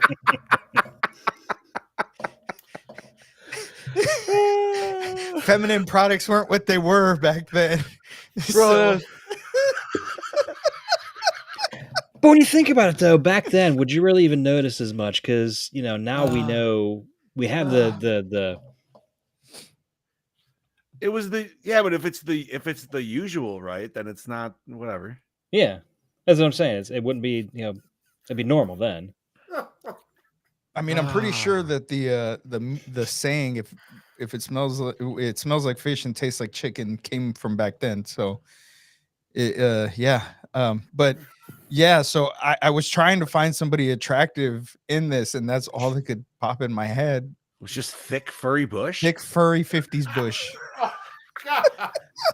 Hey man, there was a lot of dainty women in this, so you don't know if they kept. Yeah, but I mean, Maybe there the still might have been Japanese women trimming, dude. invaded shaving down there. See, I think 70s brought back the bush. Maybe 50s might have been a little bit trim. You never know. Could be wrong. It could also be like the chick from fucking Waiting. You know what I mean? We're just angry. Oh, angry. So angry. Oh, my God. All right. I haven't watched that. in a So, do you guys have any attractive characters? If I not, really we will don't. skip it. That is fine. All right. Nah. Did the score set the mood? I love the score. Yeah, love dude. Score's Yeah. awesome. That Godzilla theme will always fucking hit, regardless of how many times I hear that shit. Oh man, just remember how when it hit in -1, and you're just like, yeah. I'm not gonna lie, watching this movie, I was listening to the -1 score on the way home from work today because, Nice. yeah, exactly. Just Yeah, bopping like in the car, yeah. probably Gets swerving you all over pumped. the road while I'm doing it. Too. All right. No, I wasn't. Anyways, we don't have a song, so Yeah, we we'll didn't just have any songs. Let's skip throw that. that away. Favorite character? Oh, we gotta give it to Serizawa. Serizawa. 100%, Yeah, dude. yeah. And You it's gotta not lo- just because of the eye patch, bro. I was gonna Like, say the eye patch. You gotta love a guy with an eye patch. I mean, that's just bonus points right there. Yeah. He was just a cool dude, but Yeah. not even a okay. question. And he had a lab. Yeah. Like Cool an lab. awesome lab. Yeah, full on mad scientist lab. Mm-hmm. 100%. That dude is a villain in some other story. Yeah. Definitely. You know what I mean? All right. Was it scary? So In the we 50s, mentioned this yes. before. Well, it's not scary in the terms of like jump scary or anything like No. that, but existential, just like full on life scary. Yeah, I would say so. Yeah, Literally. the post devastation scenes especially. Yeah. Agreed. Almost Alright. the end of the human race if he would have kept going. Okay. That takes us to does it hold up today? Yes and no. I'm, And I only said it because it does drag down in a few specific parts. I'm glad you said that, Chad. And I was Yeah, gonna I say, agree don't with be that. mad at me. I think parts of it definitely do hold up today, but there are definitely some parts where it's like, man, you could cut a solid 5, 10, 10 maybe minutes, 15 yeah. minutes out of this shit, dude. You could cut the whole Speed up love of it. story out, and it would be fine. It wasn't even that much of a fucking love story, dude. They were a weird fucking. Yeah. I mean, obviously, different country, different, rules and all that other shit. But it's like, bro, they didn't even barely kiss in that fucking movie or anything like that. They didn't even fucking hold hands. But I think it's because it's hard not to compare this to -1, even in your own mind. And we know that -1 just did everything better. So I'm gonna say that the story in this holds up, but the graphics and the miniatures and presentation of stuff it. that they use, the presentation of it does not. Okay. That's fair. All right. So we're all kind of a mid road on that one then. Yeah. All right. Yeah. That would take us to the acting. Well, we already know that she was a terrible actor. Dude, there was some ham. There was some ham. But Still good for what we got. So I give No. it like a B. B minus. I'll go with that. I want to throw, a particular one of my actual favorite characters that wasn't Serizawa was her father, the professor. Yeah. He was a good. Yeah, Yeah, he- they had a good dynamic. All he wanted to do was study it. He said, "There's so much more we can learn. We need to study this." And everybody's like, "No, we need to kill it."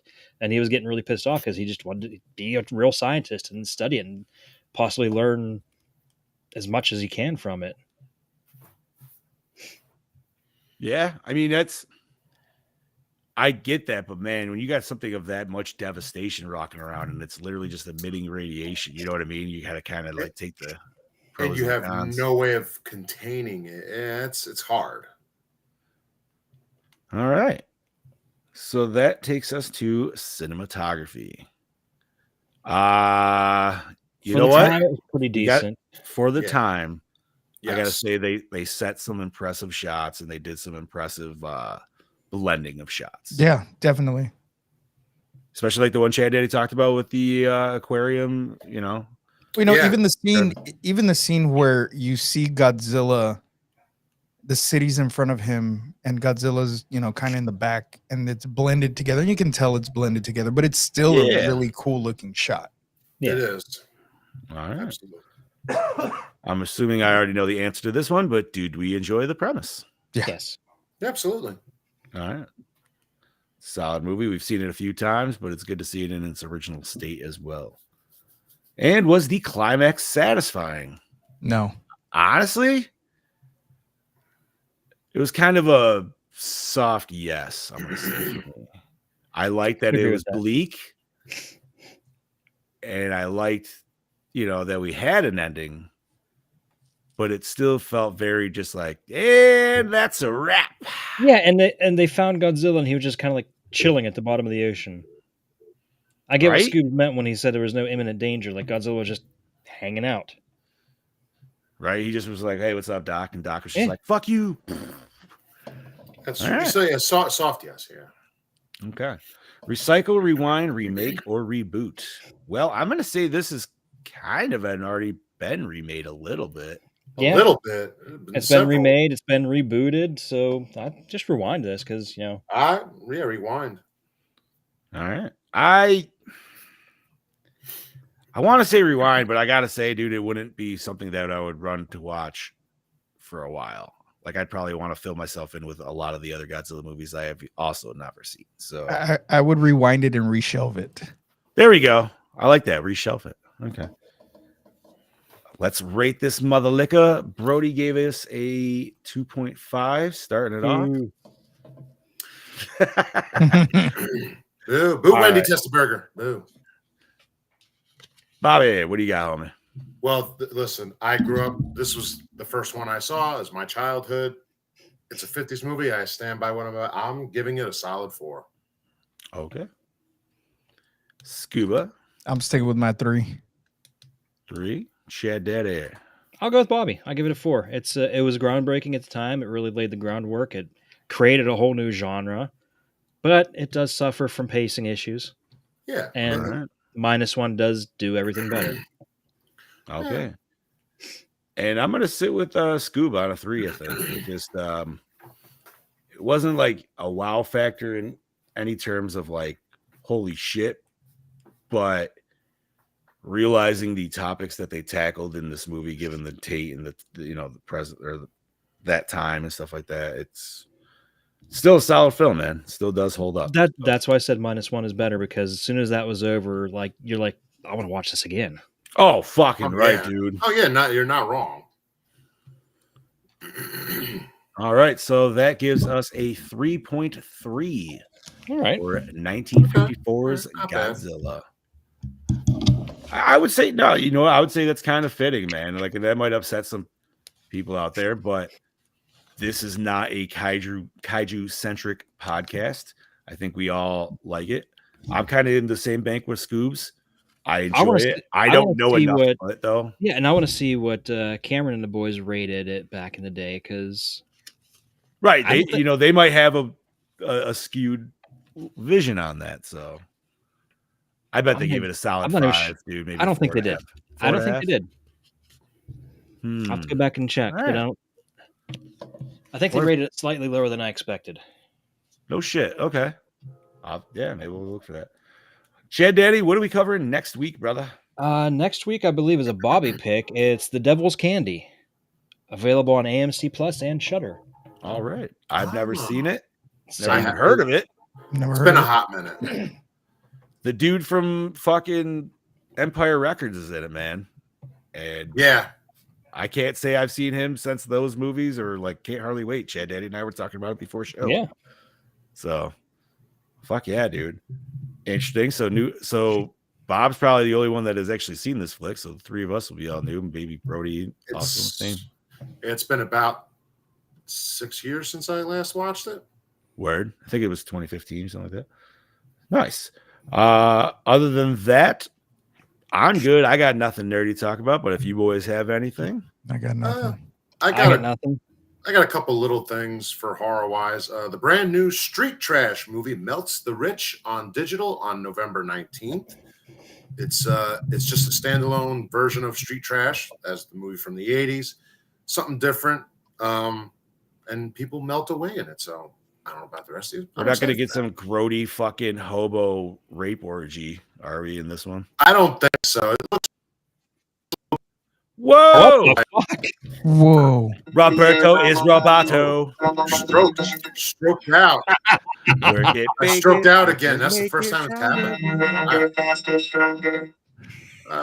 Get up that don't kill me. I'm just seeing what else is here. Brody's asking what movie it is. Devil's Candy. Devil's Candy. I believe it was 2015, 2016. Yeah. 2015. What else? Do I have Tis anything on else? Philo, AMC, YouTube. Did y'all Roku. mention Tony Todd passing away? Tony Todd No. passed Yeah. away? Yeah, 69 years old. that's sad. It was a shocker, man. I met him twice. He was such a nice guy on every level. Man, We talked about oh, man. basketball. Forget horror. We talked about basketball. I've always seen him from afar at cons. I never went up to his booth or anything like that, but he's a horror legend, so that's gonna be felt across the community for sure. That's gonna suck. Yeah, it stings. Wow. No. All right. Wow. Wow. Fuck yeah. Wait. Brody. Now, Chad Daddy said it was Bobby's pick, Brody. So maybe you also. I think had that? you guys both probably had it. Oh, okay. All right, so cool. it's a team pick. All right. It's a I know double I D put it pick. that time I know I put that on my list too. I'm like, yeah, I'm putting that there. What other nerdy shit you had, Bob? You know something? There's nothing really else popping here.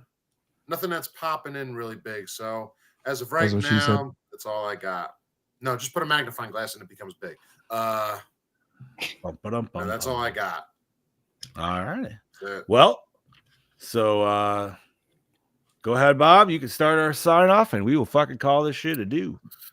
This is your killing machine, Bobby Amone, saying we will see you next week for The Devil's Candy. So stay tuned. See us next week. And share, please. This is your host with the ghost, Prince of the Paranormal, Lord Scubacabra, saying sorry I jumped in half episode again, but at least I showed up. I'll try not to have any more medical emergencies. Next week, I will be coming to you from my hotel room in Dallas, Texas, because I will be away from home for a week for a work conference. So I'll be doing this shit from a hotel room. Oh, sweet. Sounds good. This is your Dark Lord of Knowledge, your Chad Daddy way down yonder in the Chattahoochee saying, join us next week for the Devil's Candy. I know nothing about it, so I'm a virgin. Ooh, nice. And I am your not so mean Fluff Master Supreme saying thank you once again, Gorehounds, for joining us for another fantastic episode of the Gore More Podcast. You know where you can find us: Facebook, YouTube. You can find us also on Spotify, Apple, all that good shit. Pretty much anywhere you can find a podcast and listen to it, you can find us. So, like Bob said, please share if you can. That'd be fantastic. Rate also if you can. That'd be great too. And oh yeah, stay fresh.